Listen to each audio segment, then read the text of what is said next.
Hello, my name is Hallie, and welcome to this exploration of ingestion and digestion. In this review, we're going to focus on the upper half of the digestive tract, basically everything that occurs before absorption, and focus on the key physiological processes and enzymes that are active in each region. And by the end of this review, you'll not only be able to identify the key phases of digestion, but you'll also be able to predict how changes in the environment might affect the overall process of digestion, and you'll be able to confidently and quickly attack questions that evaluate your knowledge of anatomy and enzymology. Here's an overview of our digestive tract, and just like any time we want to have a snack, the best place to start is the oral cavity or the mouth. And as we ingest a piece of food, we begin to chew, which is also known as mastication. And mastication is the beginning of the mechanical phase of digestion, which is the physical breaking down of large pieces of food into smaller, easier to digest particles. We also see the salivary glands secreting saliva, which contains salivary amylase. Anytime we see the word amylase, we should think of an enzyme that digests carbohydrates. And these enzymes break the glycosidic linkages between the monosaccharides holding the carbohydrate together. And this is considered chemical digestion. We also see the secretion of lingual lipases. Now, lingual lipases are secreted as zymogens or in their inactive form. So we do not see any lipid digestion in the oral cavity, but it's good to know that these enzymes are being introduced at this point. So now that we've chewed our food, we've created a ball or a bolus, and we're ready to swallow. Once the bolus leaves the oral cavity, it will enter into the pharynx, and the pharynx is divided into three regions. There's the nasopharynx, which lies behind the nasal cavity, the oropharynx, which lies behind the oral cavity, and the laryngopharynx, which lies behind the larynx or the vocal cords. The pharynx is a site where both food and air can mix, and we want to be really careful that we protect our respiratory tract from any contamination of food particles. So we have an epiglottis, and as we swallow, the epiglottis will lie flat and cover the trachea and prevent the bolus from accidentally going into the respiratory tract. When the epiglottis does not function properly, that's when we experience choking.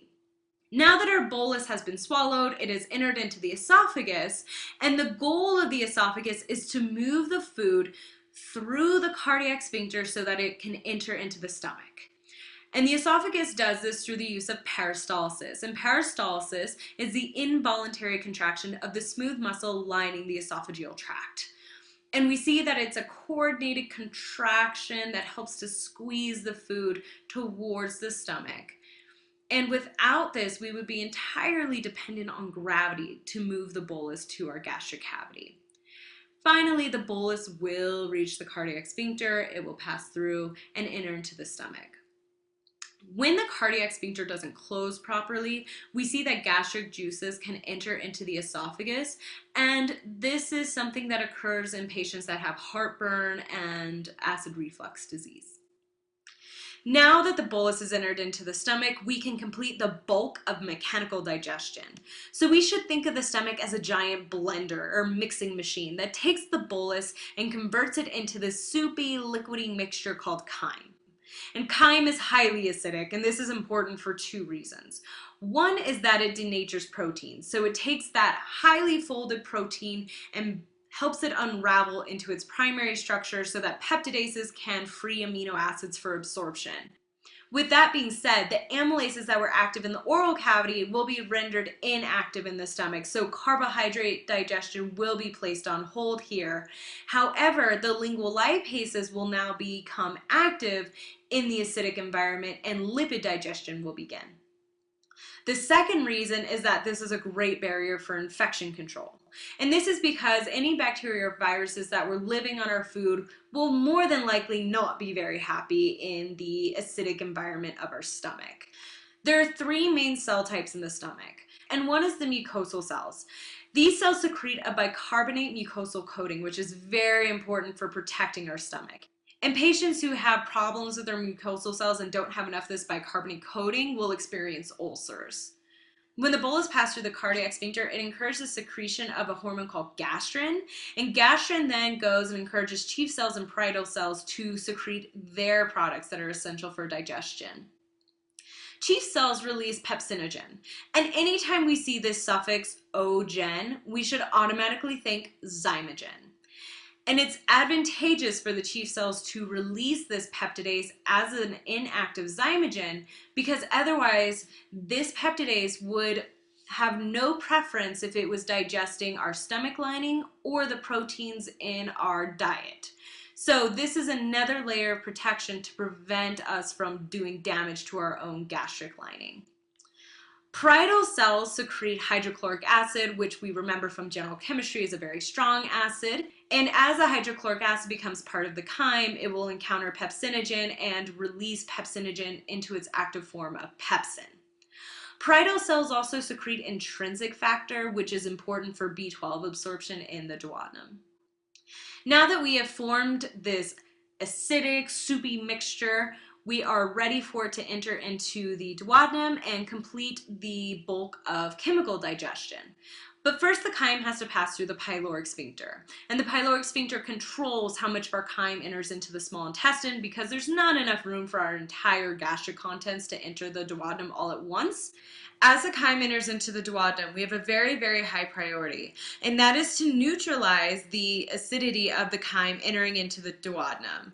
And we do this through the use of pancreatic juice.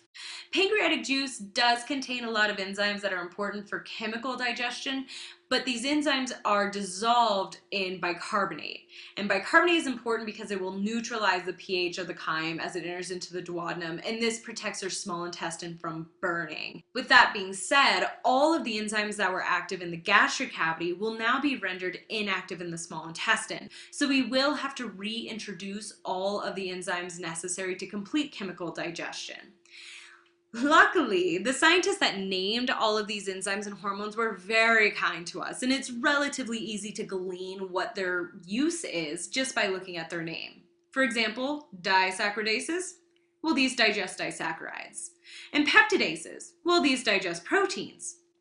We identified that it was advantageous for peptidases to be secreted as zymogens in the gastric cavity, and the same is true for the duodenum. However, the gastric cavity used the hydrochloric acid to convert the zymogens into their active form, and the duodenum doesn't have the same advantage. So we have another class of enzymes called enteropeptidases, and these are responsible for cleaving those zymogens. For example, enterokinase will convert trypsinogen into the active form of trypsin. As chyme entered into the duodenum, we saw the secretion of a hormone called secretin. And secretin goes to the pancreas and says, hey, pancreas, we have this really acidic chyme coming in. We could really use some pancreatic juice to neutralize that chyme and to also replace the enzymes that are going to be inactive so that we can complete chemical digestion. CCK is another hormone that is secreted as the chyme enters into the small intestine, and CCK also goes and encourages the secretion of pancreatic juice, but it also goes to the gallbladder and ensures that bile will be secreted so that lipid digestion can continue. At this point, chemical digestion is now complete and all of our nutrients are ready for absorption. However, for our interest with the MCAT, we can now take this knowledge and attack questions that will study our understanding of anatomy, such as this one. And the correct answer is the oral cavity and the duodenum. We identified that salivary amylase is introduced in the mouth and that disaccaridases are present in the duodenum. We can also use our knowledge of the enzyme classes to predict which macromolecules they'll be able to break down, such as this question. And the correct answer is glucose. Glucose is a monosaccharide. It's ready for absorption. It doesn't require any further enzymatic activity. We also reviewed some endocrinology and were able to attack questions such as this one. And the correct answer is gastrin. Secretin and CCK are also hormones, but those were introduced in the duodenum.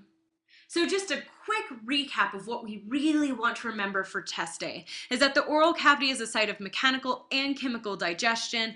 It forms a bolus which can move through the pharynx, and the esophagus will continue to move that bolus to the stomach. The stomach will complete the bulk of mechanical digestion, but we do also see some chemical digestion at this site. And finally, the duodenum will complete the chemical digestion and free those nutrients for absorption. Congratulations for completing this review of ingestion and digestion. Thank you for joining me, and as always, best of luck on your MCAT.